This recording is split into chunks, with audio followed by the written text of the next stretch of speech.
जो मोहब्बत करने वाले होते हैं ना, वो बात करना भी छोड़ दें तब भी आपका बुरा नहीं चाहते। इंसान जिससे मोहब्बत करे उसका अक्स बन जाता है।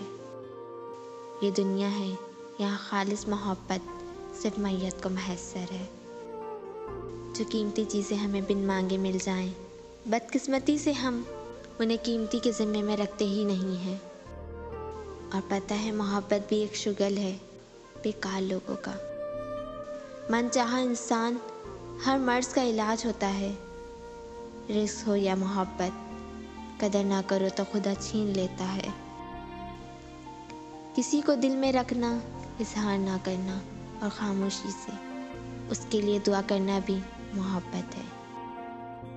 मोहब्बत झूठी सच्ची नहीं होती, लोग झूठे सच्चे होते हैं। यकीन मानो कोई मजबूरियाँ नहीं होती, लोग आदतन वफा नहीं करते।